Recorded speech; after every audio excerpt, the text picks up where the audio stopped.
When you picture ancient China, you might think it's this super rigid place where, like, who your parents were decided absolutely everything. Yeah, that's the common image, definitely. But then you look at the Song Dynasty, maybe 1,000 years ago, and, well, that picture gets way more interesting. Think about this statistic. Okay. In the Tang Dynasty, just before them, the top degree, the Jinshi, right? They awarded that to maybe 23 people a year on average. 23, okay, pretty small number. Then the Song Dynasty comes along, and suddenly that number jumps to around 340 every single year. Wow, okay, 340 versus 23, that's huge. Huge difference, right? It really is. It kind of forces you to rethink that whole idea of a static, unchanging ancient China. This wasn't just like a minor adjustment. No, exactly. It feels like a fundamental change in how government worked. Right. And that's what we're diving into today. Right, the Imperial examination system. Yeah, the Song Dynasty's exams. How did they possibly manage this, huge wave of new officials? What were they actually testing? And maybe crucially, how did they try to keep it, well, somewhat fair? We're kind of digging into how this massive empire tried to build its whole bureaucracy on talent. Or, at least the idea of talent. And we'll be using historical records, some really good analysis to sort of paint a picture of this pretty pivotal time. Yeah, it gives us a fascinating window into what they actually valued and the big challenges they faced trying to govern this enormous, complex society. Okay, so let's get into the why. Why this massive shift? What happened that made the Song Dynasty suddenly decide to expand these civil service exams so much? Why the big focus on scholars? Well, to really get that, you have to look at what came right before the Five Dynasties period. Right, that sounds messy. Oh, it was. Think serious chaos, lots of violence, constant fighting for power, and a really big drop in population. The old powerful families had mostly disappeared, and people were just tired, really weary of military rule. So, like, everyone was just exhausted by the instability and conflict. Totally exhausted. And Emperor Taizu, the guy who founded the Song Dynasty, he made a very deliberate choice. He actively worked to lift up Confucian scholars and push down the power of the military governors. Deliberately. Very deliberately. There's this amazing quote from a big historical record, the record of the continued comprehensive mirror for aid in government. He basically said he'd rather have 100 corrupt scholars in charge than even one cruel military guy. Wow. Even if all of them are corrupt, they will not cause as much harm as one military official. That's really saying something. Isn't it? And the thinking was, okay, maybe we get some bureaucratic problems, some red tape, maybe even corruption. But it's still better than warlords and constant fighting. Exactly. Imagine a society so fed up with war that they actively choose potential government inefficiency over military strongmen. It really shifts your perspective on their priorities. It does. So this fear of military power was the initial spark, not necessarily a belief that scholars were inherently perfect rulers. I think that's right initially. It was more about containing the danger they knew unchecked military might. They probably figured, how much damage could a scholar really do, even a bad one? Uh-huh. Of course, history often shows that things don't always work out exactly as planned. Hey, no kidding. Long-term effects can be quite different. Which brings us back to those numbers. Because this decision to boost civil governance, it directly led to that explosion in Jinshi degrees. Yeah, from that 23 a year average in the town. To around 340 in the Song. Yeah. More than 10 times the opportunity. It's just staggering. And if you look at the totals over the whole Song Dynasty, like 320 years, it's over 60,000 regular Jinshi. Plus another 50,000 through special routes. 60,000. Yeah. Compare that to other big dynasties. The Tang, over almost 300 years, just over 6,600. Huh? The Yuan Dynasty, less than a century, only about 1,100. Tiny in comparison. And even the Ming and Qing, famous for their exams, right? They had maybe 25,000 and 27,000 respectively over similar long periods. So the Song really stands out massively. It really does. I mean, think about it. Tens of thousands more chances for people to climb the ladder based on their brains, not just their birth. The sheer scale of what they were attempting is pretty remarkable. Building an empire run by officials chosen through exams, it was a bold experiment. Definitely bold. But you mentioned consequences earlier. Right. That huge number of successful candidates eventually led to its own problems later on, especially in the Ming and Qing. You ended up with too many officials, like a bureaucratic logjam. The classic unintended consequence. Okay, so let's zoom in on the exams themselves. What were these hopefuls actually tested on? What skills, what knowledge did the song think was most important? Well, there were basically three main paths, three main subjects you could be tested on in the song exams. Okay, what were they? You had policy discussions, interpretation of the Confucian classics, and poetry composition. Policy discussions sound the most practical, right? Like Right. testing if you can actually solve government problems. You'd think so, yeah. But funnily enough, that was maybe the most controversial option. Really? Why? Because the examiners had this, like, catch-22. If they asked really specific questions about current government stuff, They risked giving away secrets. exactly, state secrets, potentially. We even have this account from Suzy. He was Su Dompo's brother, the famous poet. Oh, right. Yeah, Suzy reported that the Liao dynasty, their northern neighbors, were actually paying big money to get copies of the song policy discussion exams for intelligence. Wow. Okay, that's a serious problem. Yeah. You don't want your rivals reading your government's internal memos. Definitely not. So the alternative was to ask more general questions. But then, But then the criticism was that these general questions were too vague, too predictable, just abstract essays that didn't really show if a candidate actually understood how to govern. so they weren't testing real skills. Right. There was this top scholar from way back, Sun He, who basically called them empty and exaggerated cliches, said they didn't prove anything. Huh. So they were stuck. Test practical stuff and risk leaks. Or test abstract stuff and risk it being meaningless. Pretty much. A fundamental dilemma they ran into early on. How do you test real-world ability without compromising security or just getting, hot air? That's tough. Yeah. What about this thing called ancestral stories in the policy questions? What was that about? The ancestral stories, that basically meant precedents. Good examples, decisions made by earlier Song emperors or officials. Okay, so like case studies, historical examples. Kind of, yeah. The idea was future officials need to know this history, these precedents, to make good decisions themselves.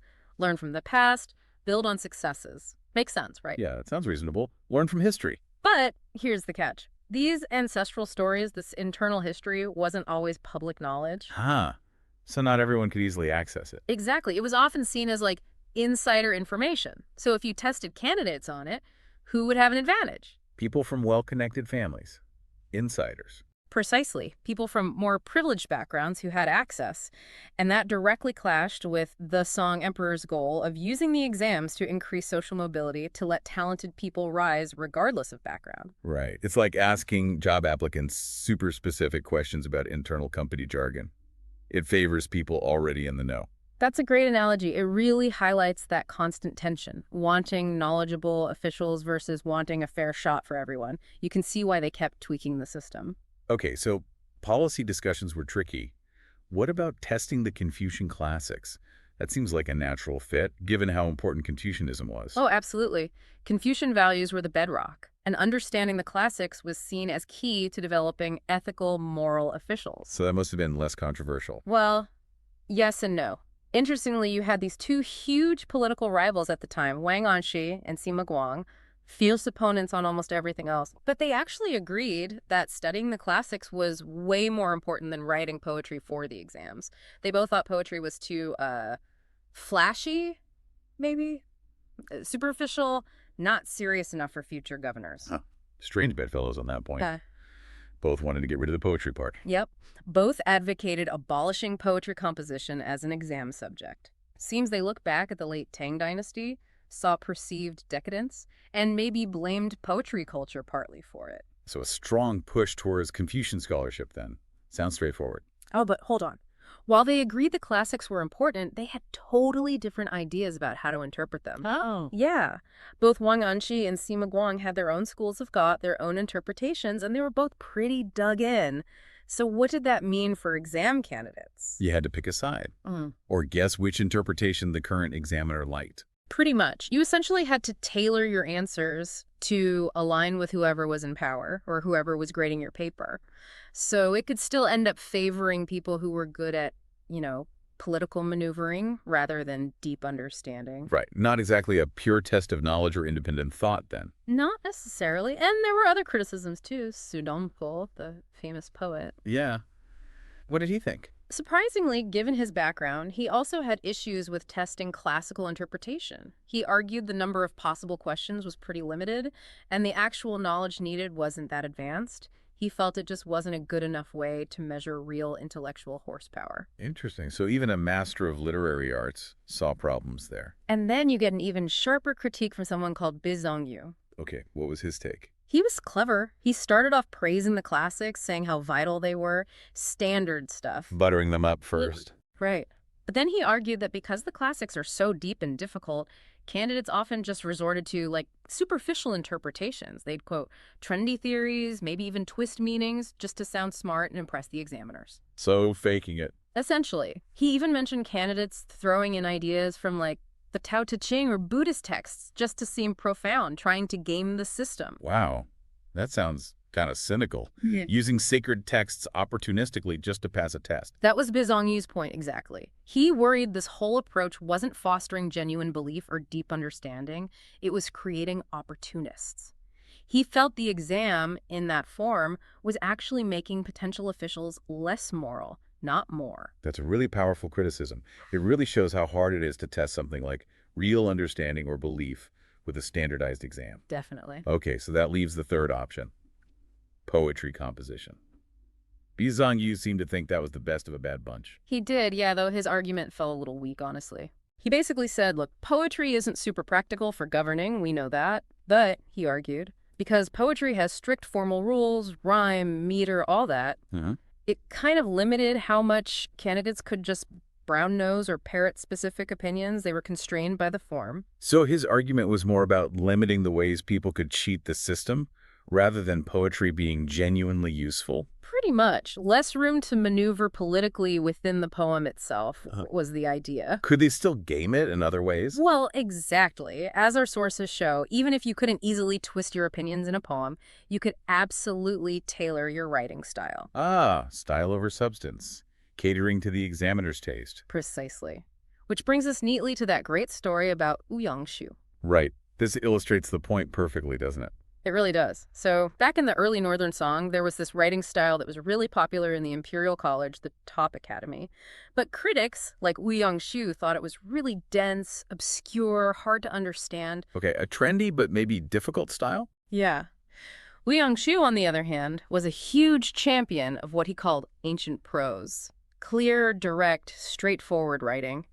He really hated that obscure Imperial College style. So he had strong opinions on style. Very strong. And when he got put in charge of the big Imperial exam in 1057, he basically decided, right, I'm going to stamp out this bad style. He used his power to enforce his preference. Absolutely. His main target was this guy named Lu Ji.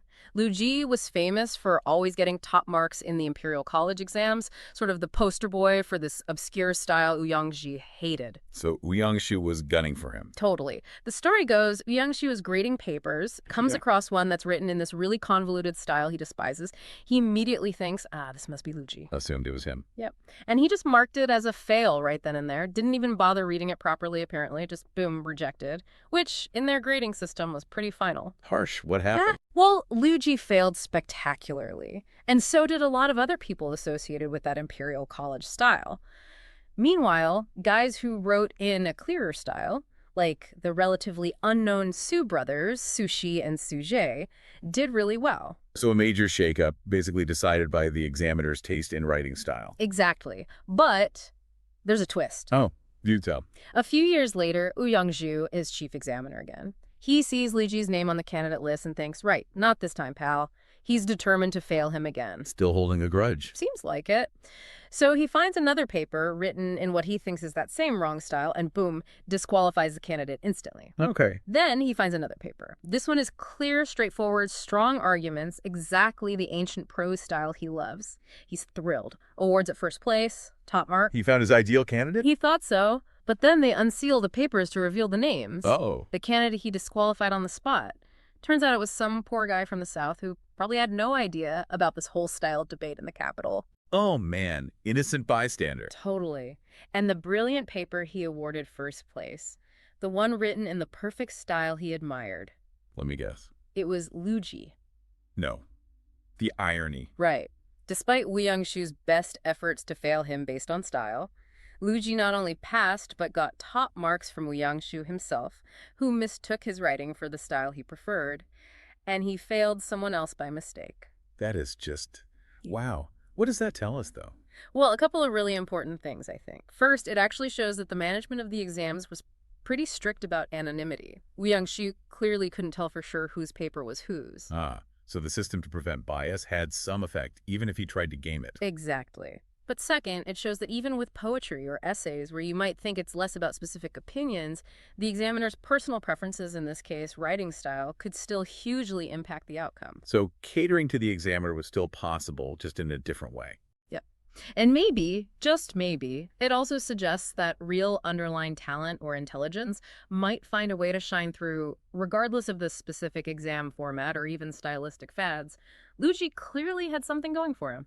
That's a fascinating story. Mm. So even with all these debates, policy versus classics versus poetry, and the problems with each, the song were trying to make the actual process of grading fair. It seems so. That Wu Yangzhu anecdote, his mistake, really underlines the effort they put into anonymous grading, trying to stop examiners from just promoting their favorites. It was a key part of trying to make it less about connections and more about merit. Okay, so let's recap a bit. We've seen this just unprecedented scale of the Song Dynasty's exams. Mind-boggling numbers, yeah. The really intense debates about what they should even be testing, practical policy, moral classics, literary skill. And the major headaches with each of those options.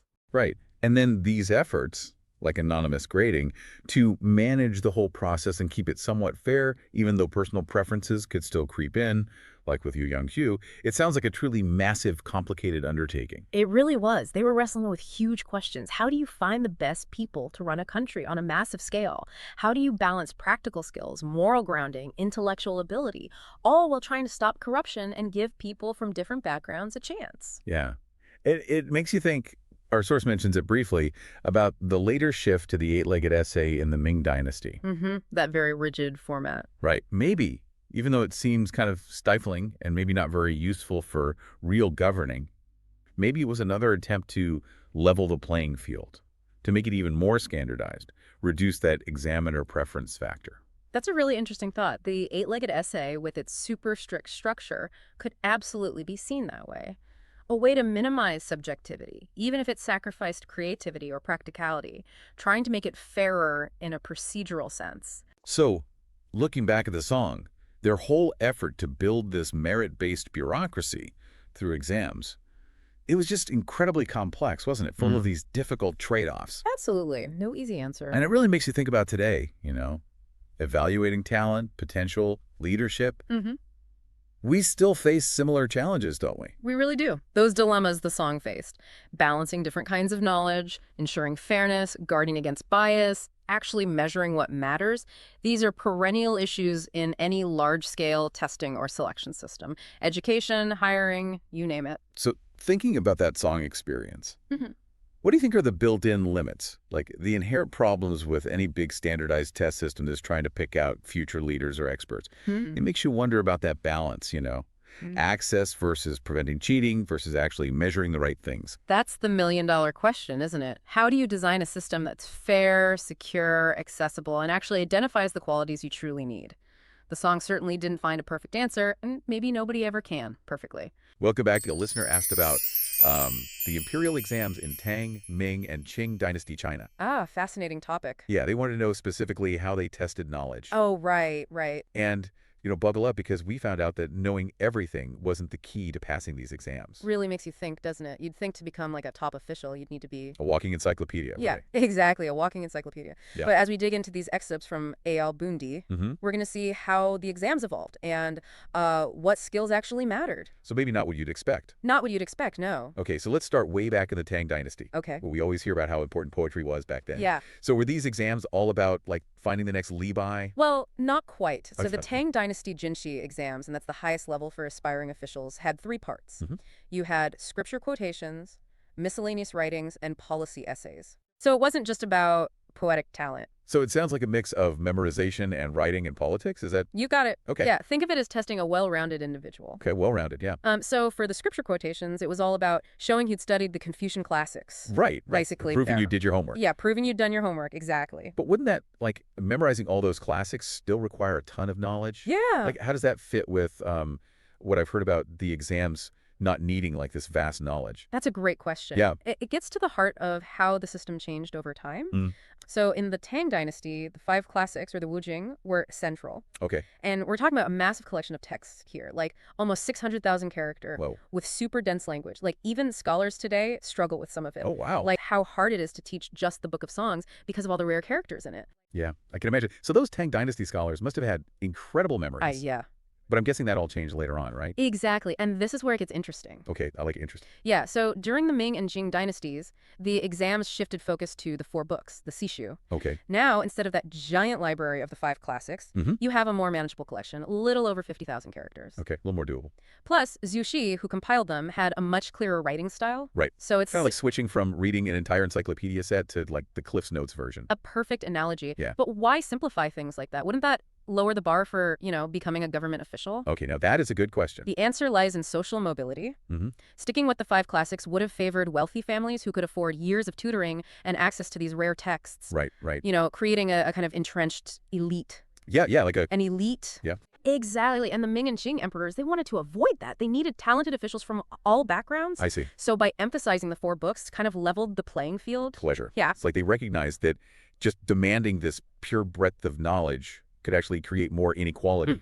But if they weren't being tested on all those classics, like how much did these candidates actually know? Right. Beyond those four books. Well, that's where things get a bit amusing. Okay. Our sources suggest that most candidates focused heavily on those four books and exam-seeking techniques, Okay. not on actually gaining a deep understanding of, all of Chinese literature and history. So they were basically like gaming the system. You could say that the scholars, or Rulin Weishi in Chinese, tells this great story about a jurin. Okay. Now, that's someone who passed the provincial level exams, and he had never even heard of sushi. Hang on, Sushi, remind me? Yeah. Who was that again? So Sushi was one of the most famous poets and writers of the Song Dynasty. Okay. good. Renowned for his beautiful calligraphy and prose. Got it. A major figure in Chinese literature. So for a scholar, Yeah. especially one who wants to be like a high official, to have never even heard of him, that's pretty crazy. It is. It is. Yeah, that would be like an English lit grad never having heard of Shakespeare. Exactly. Okay, so they weren't exactly well-rounded intellectuals. Right, right. But surely the policy essays, where they had to write and show off their political views, Yeah. would have exposed their lack of knowledge, right? You'd think so, wouldn't you? Yeah. But here's the irony. Those essays were often full of empty rhetoric and like really safe answers. Really? Yeah, candidates were terrified of offending the examiner, so they played it super safe. So not exactly a breeding ground for like bold new political thinking then. Not really, no.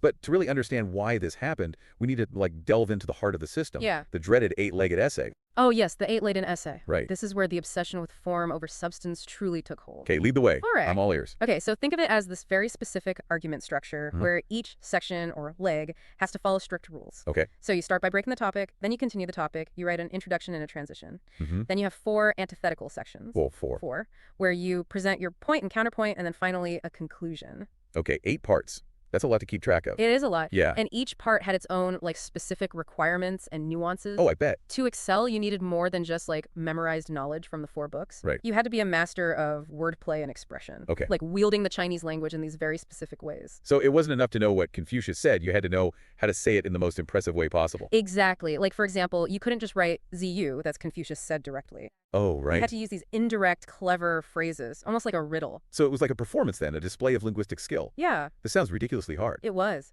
Were there any other, like, tricks of the trade, I guess? Oh, plenty. The antithetical couplets, for example, required this deep understanding of rhyme and tone. Oh, wow. Something that children started learning from a young age. Really? Yeah, using texts like a primer on rhyme and meter or Xingvu Kemeng in Chinese. So they were, like, being groomed for the 8-legged essay from childhood. Pretty much, yeah. Wow. I'm starting to see how the system might have actually stifled original thought. Yeah. But I have to ask, was there any room for creativity in this really rigid format? That's where it gets interesting. Okay. You actually had to like write like a playwright, almost embodying the voice of the sage. Okay. As if you were writing a scene for a play. Tang Xianzu, who was the playwright behind the Peony Pavilion, or Mudanting in Chinese. Okay. As someone who was skilled in both playwriting and the eight-legged essay. That's amazing. Yeah. So maybe it wasn't all dry academic stuff after all? Right. But let's be real, not everyone is a literary genius like Tang Xianzu. True, true. So, like, how did ordinary students even manage to master this crazy writing style? That's where a new class of educators emerged. Okay. The teaching masters. Okay. And these weren't your typical scholars. Right. They were experts in exam-taking skills, not deep knowledge. Interesting. Like specialized 8-legged essay coaches. Exactly. That sounds almost like something out of a movie. It does, doesn't it? Yeah. And we have some pretty wild stories about them. Like Liang Qichao tells this one about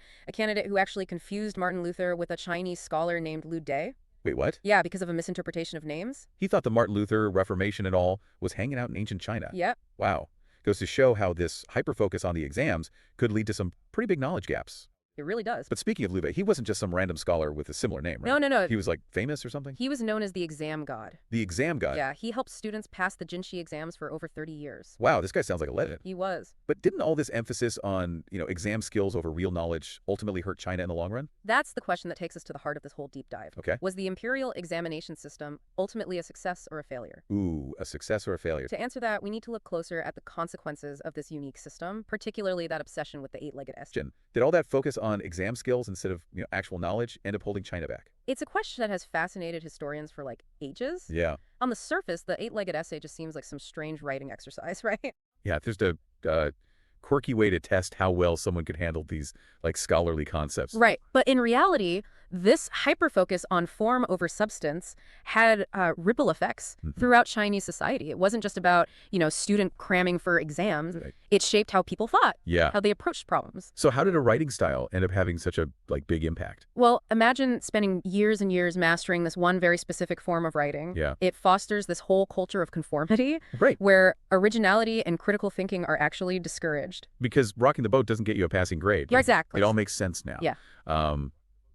Those policy FAs, the ones that are supposed to, show off their political brilliance, Yeah. they were also impacted by this, weren't they? Absolutely. Yeah. Remember, we talked about them being full of empty rhetoric and safe answers. Right. It wasn't just fear of the examiners, because it was the eight-legged essay mindset Okay. bleeding into every aspect of their scholarship. Oh, interesting. They were so used to following the formula, pleasing the examiners, Yeah. that they shied away from truly original or challenging ideas. So are we saying a whole generation of potential reformers and innovators were basically stifled by a writing style? It's a question that historians still debate. Yeah. But it makes you wonder, doesn't it? It does. Especially when you think about China facing these huge challenges like Right. the Opium Wars, Western imperialism. Right.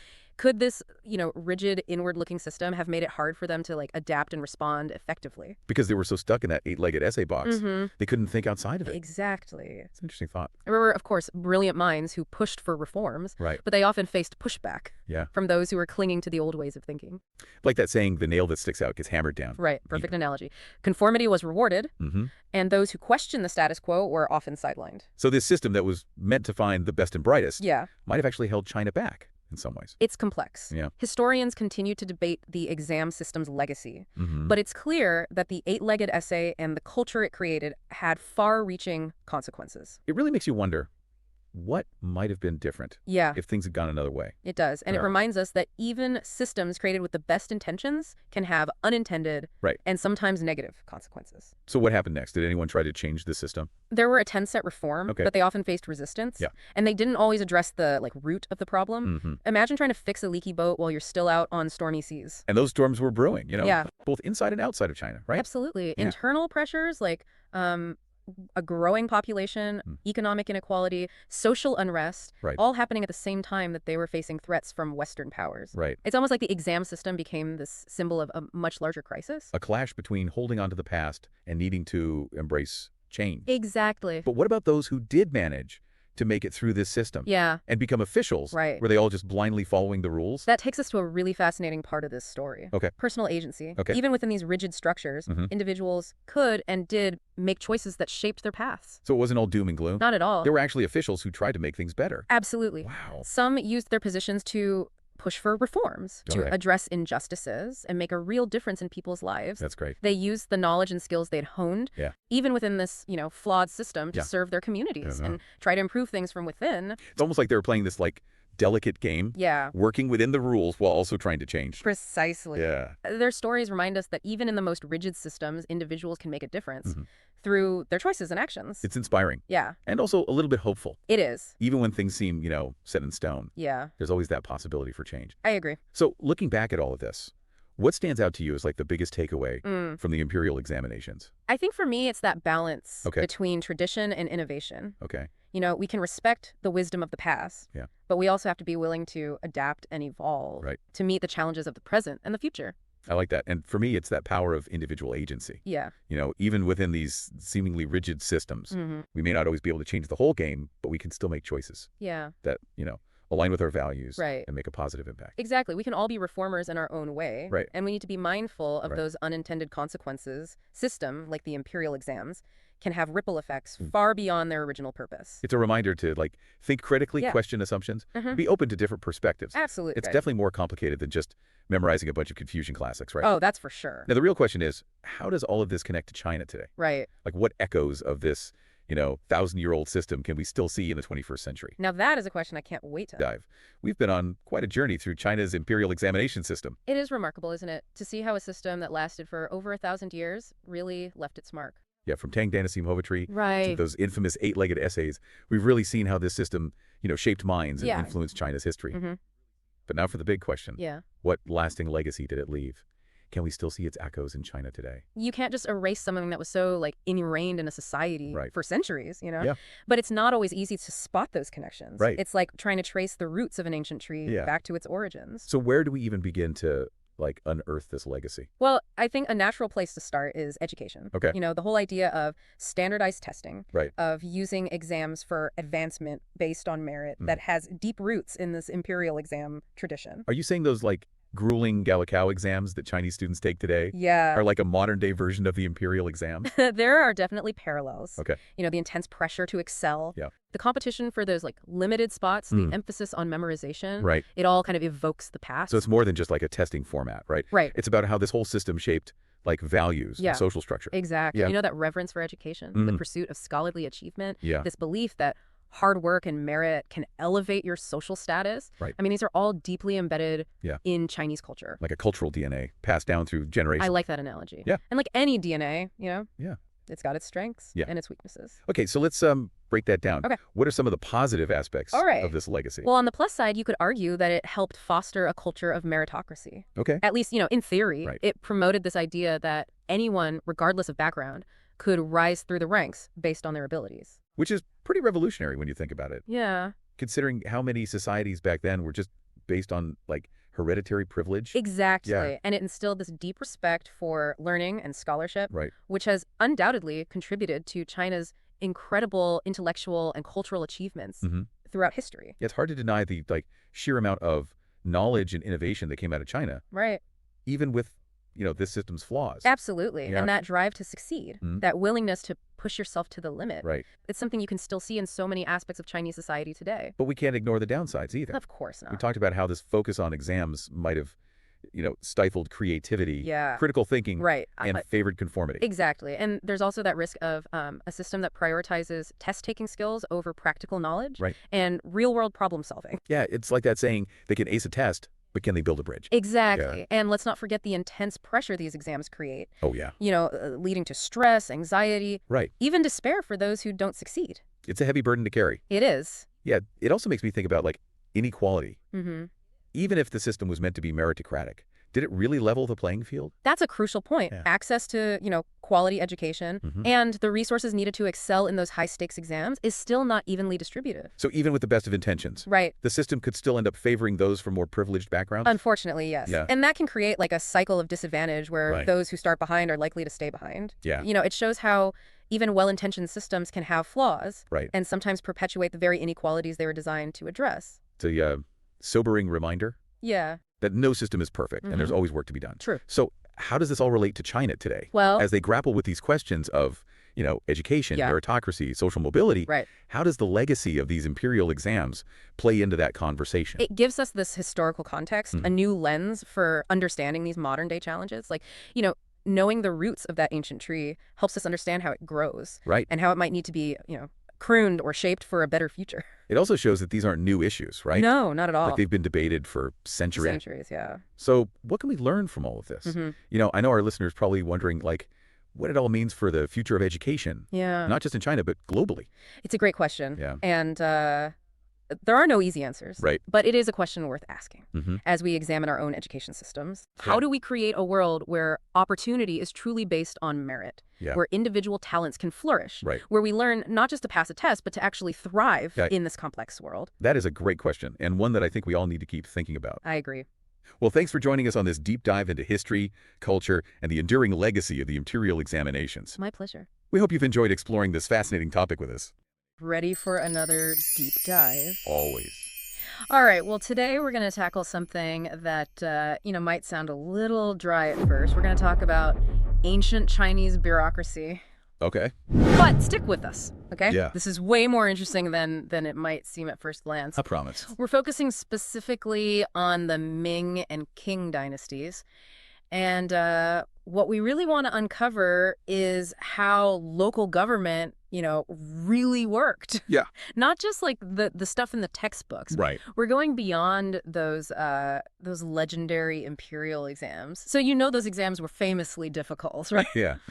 Incredibly hard. But what you might not realize is that even acing those exams didn't necessarily mean you'd actually be good at the job. Definitely not. It's almost like imagine spending years and years in med school, right? Passing all the tests, top of your class. Mm-hmm. But then you get out into the real world and you have absolutely no clue how to actually treat a patient. That's a good way to put it. So that's kind of the puzzle we're going to be exploring today. Right. Our source material for this deep dive is it's a really interesting lecture series that really delves into the nitty-gritty of Chinese history. Mm-hmm. And it really gets at the central question. If passing those exams wasn't enough, then how did these officials actually govern? How did anything get done? Well, the key is to realize that the officials themselves weren't really the ones running the day-to-day operations. Okay, so who was?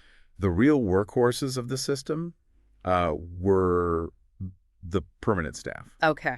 The scribes and the yamen runners. All right, so let's break down those roles a little bit. Scribes, I'm guessing those were like the record keepers? Exactly. They were Okay. essentially the information hub. Yeah. Everything went through them. Oh, wow. So if you think back to, earlier times, they were literally carving records into bamboo strips. Wow, with knives and things. Literally, yeah. Yeah. But as technology evolved, obviously so did their tools. But that basic function, keeping track of everything, that remained absolutely essential. Gotcha. So they were like the ultimate bureaucrats, huh? Oh, yeah. They were documenting everything, keeping track of taxes, making sure that the whole bureaucratic machine was running smoothly. That's incredible. And what about the yamen runners? What did they do? Well, they were the ones who really bridged the gap, between the theory and the practice. Okay. So you've got these officials who were, steeped in Confucian ideals and legal codes. But the yamen runners, they were the ones who were actually out there in the streets making things happen. Oh, I see. Tax collection, serving summons, carrying out arrests, even, sometimes things like beatings, unfortunately. All of that was their job. Oh, wow. Beatings. That's kind of intense. Yeah, it definitely is. It kind of gives you a sense of, how different things were back then. But it does highlight that their role was definitely not glamorous. Right. They were dealing with, the less savory aspects of governance. So it sounds like, even though officially these scribes and runners were kind of low status, they actually held a surprising amount of power. Oh, absolutely. Yeah. And that power really stems from two things, their experience and their connections. Yeah, that makes sense. So, just imagine, right? You've got this new magistrate fresh out of the exam hall. He gets assigned to some rural district. He probably has no clue about local customs or power dynamics. Right. Or even just like the practicalities of actually running a yamen. Right. So who does he turn to? The scribes and the runners.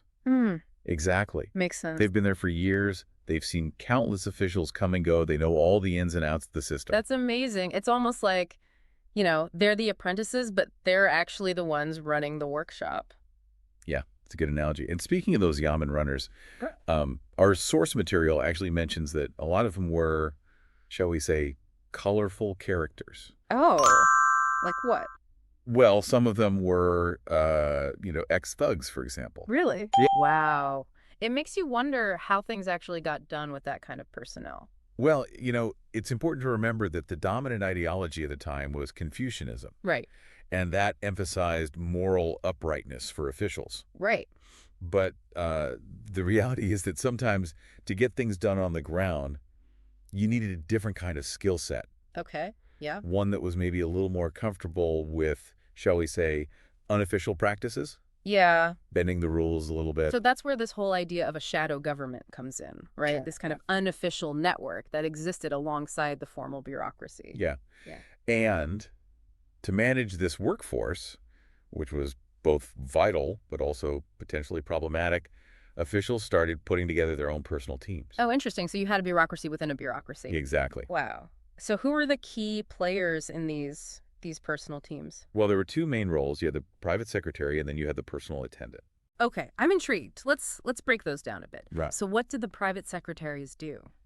Well, they were really the brains of the operation, I'd say. They were the policy wonks, the legal experts, kind of like advisors, strategists, maybe even spin doctors in a way. Okay. A lot of them were scholars who had actually failed the imperial exams, Oh, interesting. but they had really deep knowledge in specific areas, like tax law or local regulations. So they were kind of like a personal think tank for the official. Yeah, that's a good way to put it. They helped the officials make sense of complex issues, craft policy, and just basically avoid making disastrous decisions. Okay, that makes sense. And what about the personal attendants? Well, if the private secretaries were the brains, I'd say the personal attendants were more like the hands. They were the fixers, the negotiators, the ones who really knew how to grease the wheels, get things moving in a system that was notorious for red tape Right. and, frankly, corruption. It's starting to sound less like a well-oiled machine and more like I don't know, like a creatively managed operation. That's a good way to put it. And all of this is happening with the official, the one who supposedly earned his position through merit, like at the top of this whole thing. Right. It makes you wonder how much control they actually had. Yeah, that's a question that a lot of officials struggled with, and it's something we'll definitely be delving deeper into as we go along here. Okay. But one thing is for sure. To really understand how power worked in ancient China, you have to understand this dynamic between the official bureaucracy and these unofficial players. This is already so insightful. We're really getting a glimpse behind the curtain here, Yeah. seeing how the sausage was made, so to speak. But before we get too deep into the weeds here, I want to just take a moment to think about the sheer scale of this shadow government, right? Because our source mentions that it was often larger than the official bureaucracy itself. It really is mind-boggling when you think about it. That is wild. And it just speaks to how crucial these unofficial players were to keeping the whole system afloat. Yeah. But their influence went way beyond just numbers. They wielded power in a lot of subtle but very significant ways that really shaped how local government actually worked. This is getting more and more interesting. I can't wait to unpack the specifics of how this all played out. Well, that's exactly where we're headed next. We're going to explore the day-to-day workings of this shadow government. Okay. How it impacted everything from, tax collection to legal proceedings. And we'll really look at a complicated relationship between the officials and the people who were, in a lot of ways, really calling the shots. So we've been talking about how important this shadow government was, right? Yeah. And how it wasn't just some minor thing. Like it was this massive, intricate network. It basically ran the show in a lot of ways. Mhm. But I'm curious, like, how did the system actually function in practice? Right. Like, can you walk us through an example, a real world example? Sure. Let's imagine like a newly appointed magistrate. He arrives in his district. Okay. He's passed the exams. He's all pumped full of Confucian principles. He's ready to serve the emperor, uphold justice, all that. Right. But the reality he encounters is probably going to be very different from the nice, clean world of the exam hall. Yeah, it's going to be a little jarring, right? Kind of like showing up for your first day as CEO of some big company and then finding out there's this whole like unofficial power structure that's been running things for years. Exactly. And back then, communication wasn't what it is today. Right. No emails, no phones, no quick trips back to the Capitol to ask for clarification. This magistrate is basically on his own. He's got to figure out this complex system with limited information and a lot of pressure to succeed. So what does he do? Like, does he try to assert his authority, Right. like crack down on these shadow players, impose his own vision of order? Well, that's what you might think would happen, right? Right. But in reality, that approach almost never worked. Okay. Because you got to remember, these scribes, the runners, the personal attendants, they were embedded in the system. Right. They had the local knowledge, they had the connections, and they had the practical skills that the magistrate really needed to function effectively. So he's kind of forced to play the game, even if he doesn't like the rules? Pretty much, yeah. Yeah. I mean, take tax collection, for example. Mm-hmm. The magistrate, his success is largely judged on whether he can meet those revenue targets set by the central government. Mm-hmm. But he's also supposed to govern justly, right? He doesn't want to, overburden the local population. Right. It's a tough spot to be in. Exactly. So that's where his private secretary comes in. Oh, right. The tax law expert. Exactly. Yeah. That guy probably has years of experience, navigating all the complexities of the tax code. He knows the official rates, but he also understands the customary practices, the loopholes, all the ways to kind of maximize revenue without causing too much unrest. So he's like the magistrate's guide to this whole shady world of taxation. Yeah, basically. But, it's the yamen runners who are actually out there collecting the taxes. Right, right. And and if I remember correctly from what our source said, those guys weren't exactly known for their honesty. No, not always. Yeah. And that's where the potential for corruption really comes in. Yeah. Like, imagine you're a peasant farmer, Mm. right? You're barely scraping by. A yamen runner shows up at your door demanding payment. He might inflate the amount, pocket the difference, threaten you if you don't pay up. Yikes. That's a scary situation. Yeah. And who are you going to turn to for help? The system that's exploiting you in the first place. Mm-hmm. So that's where those personal attendants come in. They're the ones who can kind of smooth things over. Right, because they're supposed to be like street smart and well connected, Yeah. right? They act as these intermediaries between the magistrate and the people, Mhm. mediating disputes, negotiating settlements, just trying to keep things from boiling over. So they were kind of like a PR team and a damage control unit all rolled into one. Yeah, that's a good way to put it. Making sure the magistrate looks good, even if things are a little messy behind the scenes.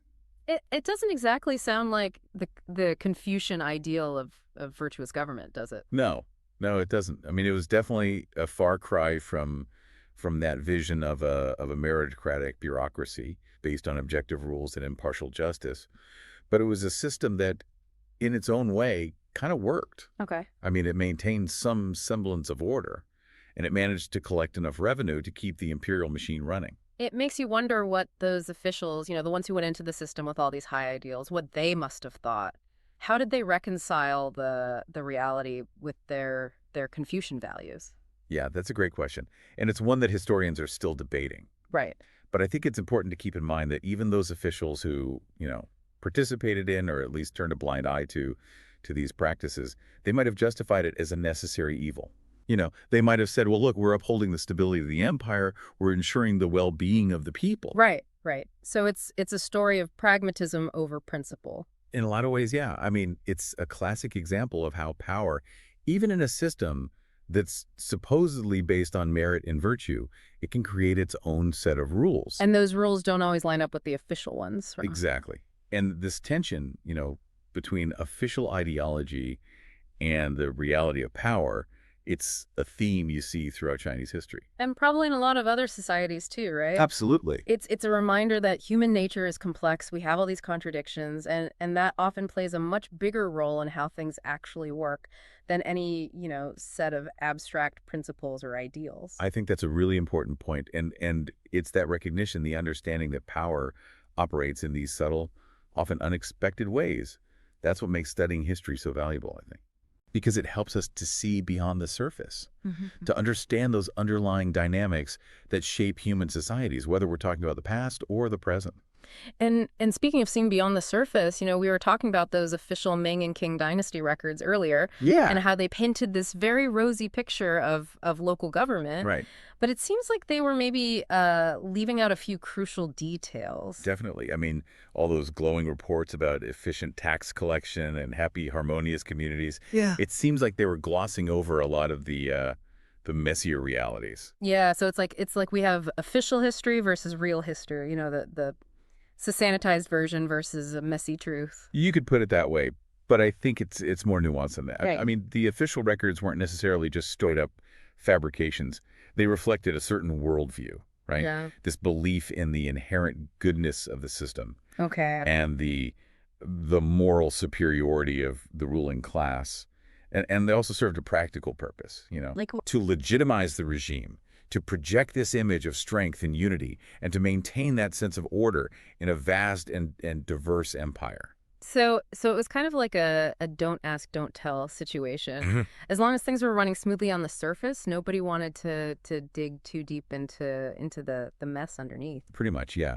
But it's those messy details, those glimpses behind the curtain that really bring history to life. Right, right. And that's what we're trying to do here, to uncover the human stories, the compromises, the everyday struggles that shape the course of events. It's fascinating stuff, but Yeah. it also makes you wonder, like, how much has really changed in the centuries since the Ming and Qing dynasties? Yeah. Do these kinds of systems still exist today, even in our modern, supposedly transparent democracies? That's a really good question. And I think it speaks to the power of history, right? That it can make us reflect on the present, question our assumptions, and recognize these patterns of human behavior that really shape our world, whether we're talking about the past or the present. It really does. We've been digging into this contrast Yeah. between the like official story of how ancient Chinese bureaucracy worked Right. versus the real version. Mm-hmm. The one that comes out in personal accounts and historical analysis. Yeah, yeah. And it seems like those official records, they were really carefully crafted. Oh, definitely. To present this very particular image of the system, but how did they square that with what was actually happening? Well, you have to remember that the officials themselves, Yeah, they were products of this system, right? Of Yeah. this Confucian system. yeah, They believed in those ideals, even if they sometimes had trouble right. reconciling those ideals with the reality of governing. So it's almost like they were trying to maintain this image, Mhm. not just for the public, but Yeah. but maybe even for themselves. Exactly. Confucianism puts so much emphasis on moral self-cultivation. Like the ideal official, it wasn't just someone who could pass exams Right. or follow procedures. Yeah, They were supposed to embody virtue Yeah. to be a role model. right. So to admit that, corruption and these shady deals were so common, Yeah, that would have been really, really unsettling for them. yeah. Both personally and politically. But wouldn't just ignoring the problem, Right. wouldn't that just make it worse? Well, that's the paradox, isn't it? Yeah. I mean, on the one hand, they couldn't really openly acknowledge how bad the corruption was, Right. because that would undermine their own authority. It would Mhm. undermine the legitimacy of the whole system. The whole imperial structure. Exactly. Yeah. But on the other hand, they couldn't just pretend it wasn't happening. Right. Because they needed those personal attendants, the fixers. Right, to get things done. Exactly. They needed those people to keep the machine running. So it was like this balancing act, Yeah. maintaining this facade of order and virtue. Mm-hmm. While quietly relying on the system Yeah. that often went against those very principles. Exactly. And to make things even more complicated, Yeah. the central government would actually launch these anti-corruption campaigns. Oh, really? Yeah. Yeah. Periodically. Interesting. And these campaigns, they served a couple of purposes, right? Okay. On the one hand, it allowed the emperor to show that he was committed to these Confucian ideals. Right. He was Yeah. serious about cracking down. Yeah. But it also gave them a way to to punish officials who had maybe gotten a little too powerful or too blatant in their corruption. So it was a way of kind of keeping everyone in check. Exactly. It was a way of reminding everyone, we know what's going on. We tolerate some flexibility, but don't push it too far. Right. We can and we will crack down. It's so interesting how even in a system that was all about order and hierarchy. Power could still operate in these really subtle, subversive ways. Mm-hmm. Yeah. It really makes you wonder if similar things happen in modern bureaucracies. Oh, I'm sure. Even the ones that are supposed to be all about transparency and Yeah. accountability. Right, because at the end of the day, every organization, every system is made up of people. Right. And people have their own ambitions, their own, motivations. Yeah. They're capable of both good and bad. It's a sobering thought, but also an important one, I think. Yeah, definitely. Understanding how power really works, both in the past and the present. Yeah. That's essential if we want to create a more just world. Absolutely, and that's what makes these deep dives so fascinating, Yeah. right? They're not just about the past. Yeah. They give us these tools to understand the present, Yeah. to question our assumptions, Yeah. and to imagine new possibilities. It's been a wild ride. This deep dive into ancient Chinese bureaucracy. It really has. We uncovered all these hidden complexities. We challenged these narratives that we thought we knew. Yeah. And I think we've come away with a much deeper appreciation I think so. for how relevant history still is, I agree. to our lives today. Absolutely. And who knows, maybe this deep dive has given you some ideas for your own explorations of power and influence in the modern world. So until next time, Yeah. keep questioning, keep exploring, Keep learning. and keep diving deep.